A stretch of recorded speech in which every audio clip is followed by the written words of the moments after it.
72. The Wolf Dream. Mr. Pai was a native of Kedli, and his eldest son was called Chia. The latter had been some 2 years holding an appointment as magistrate in the south. But because of the great distance between them, his family had heard nothing of him. One day a distant connection named Ting called at the house, and Mr. Pai, not having seen this gentleman for a long time, treated him with much cordiality. Now Ting was one of those persons who are occasionally employed by the judge of the infernal regions to make arrests on Earth.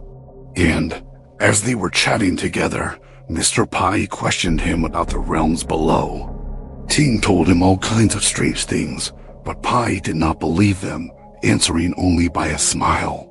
Some days afterwards, he had just lain down to sleep when Ting walked in and asked him to go for a stroll. So they went off together and by reached the city.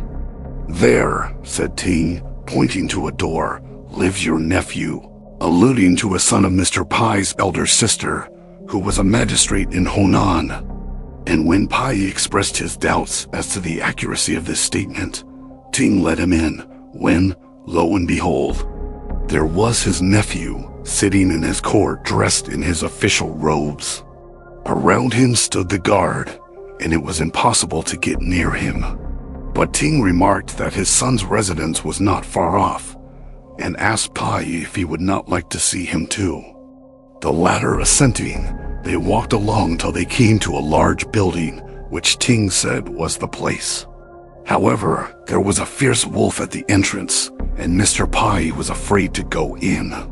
Ting bade him enter, and accordingly they walked in when they found that all the employees of the place, some of whom were standing about and others lying down to sleep, were all wolves.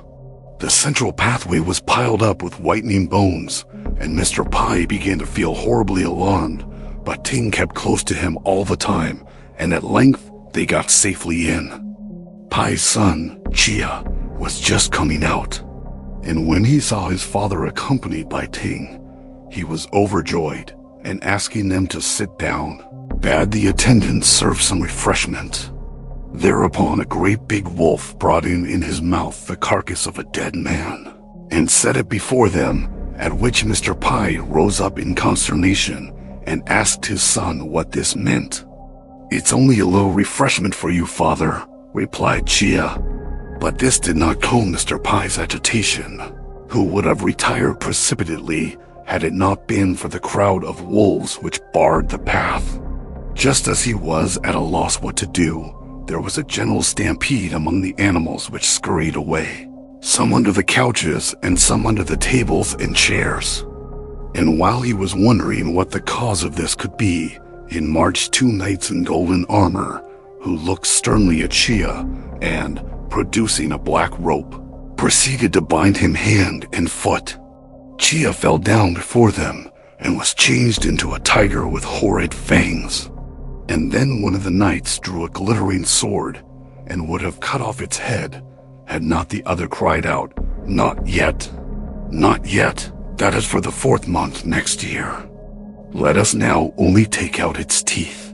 Immediately that knight produced a huge mallet and, with a few blows, scattered the tiger's teeth all over the floor, the tiger roaring so loudly with pain as to shake the very hills, and frightening all the wits out of Mr. Pai, who woke up with a start. He found he had been dreaming, and at once sent off to invite Ting to come and see him. But Ting sent back to say he must beg to be excused. Then Mr. Pai, pondering on what he had seen in his dream, dispatched his second son with a letter to Chia, full of warnings and good advice. And lo, when his son arrived, he found that his elder brother had lost all his front teeth, these having been knocked out, as he averred, by a fall he had had from his horse when tipsy. And on comparing dates, the day of that fall was found to coincide with the day of his father's dream. The younger brother was greatly amazed at this, and took out their father's letter, which he gave to Chia to read. The latter changed color, but immediately asked his brother what there was to be astonished at in the coincidence of a dream. And just at that time, he was busily engaged in bribing his superiors to put him first on the list for promotion, so that he soon forgot all about the circumstance. While the younger, observing what harpies Chia's subordinates were, taking presents from one man and using their influence for another, in one unbroken stream of corruption, sought out his elder brother, and with tears in his eyes, implored him to put some check upon their rapacity. "My brother," replied Chia, "your life has been passed in an obscure village. You know nothing of our official routine. We are promoted or degraded at the will of our superiors, and not by the voice of the people. He, therefore, who gratifies his superiors is marked out for success, whereas he who consults the wishes of the people is unable to gratify his superiors as well." Chia's brother saw that his advice was thrown away. He accordingly returned home and told his father all that had taken place.